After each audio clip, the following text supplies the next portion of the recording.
India Today Global with me, Shita Mitra. It's Thursday morning in the Indian capital, and at this hour, we get you the latest from around the globe.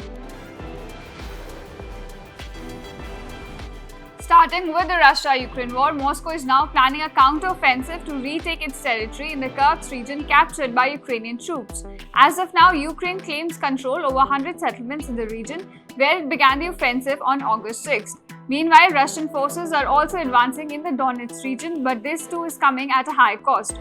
Ukrainian President Zelensky has suggested, on the other hand, that the war may end through dialogue, but that would require a strong position. Meanwhile, Putin has demanded that any negotiation must acknowledge Russian control over parts of Ukraine and Crimea.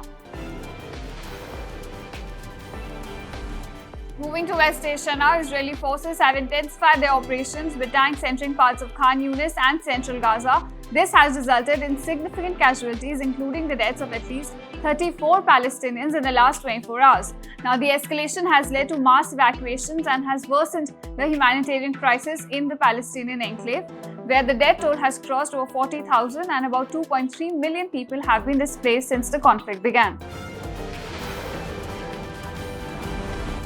Continuing with the West Asia, Yemen's Houthis have now agreed to let tugboats and rescue ships access the damaged tanker, which poses a significant environmental threat.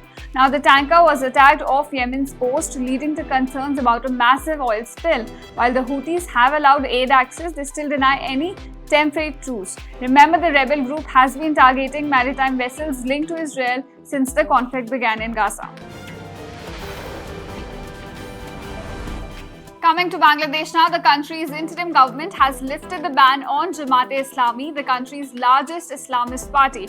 Remember, the ban was imposed by the former Prime Minister Sheikh Hasina, who fled the country on August 5.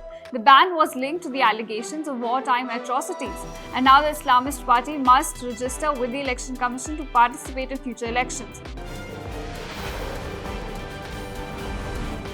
In another domestic political news from the US this time, Donald Trump has blamed President Joe Biden and Vice President Kamala Harris for insufficient security detail at a rally where he was attacked in Pennsylvania.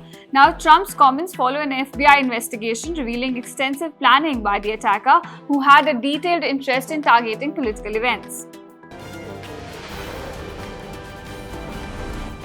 Another news involving the United States, the country's national security advisor Jake Sullivan is set to wrap 3 days of talks in China with a meeting with one of Chinese President Xi Jinping's top military officials.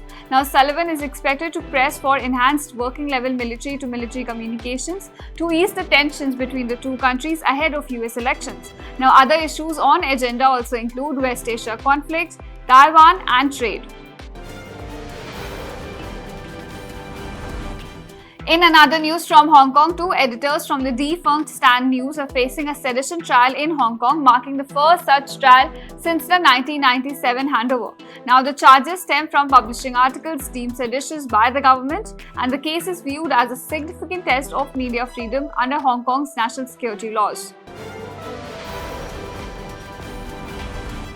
Some news from UK now. The newly elected Prime Minister Keir Starmer has voiced concerns over the rise of far-right groups in UK and across Europe. Now, this comes after anti-immigrant riots and violence linked to far-right demonstrations in the country over a stabbing incident. Starmer called for collaborative efforts to combat populism and nationalism while acknowledging the challenges posed by economic issues and public service decline.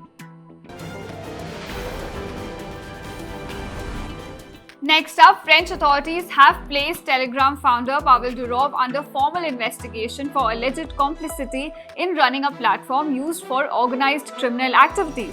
Although he has been granted bail with conditions, he has to report twice a week to police and cannot leave French territory. The investigation highlights ongoing tensions between tech platforms and government regulations.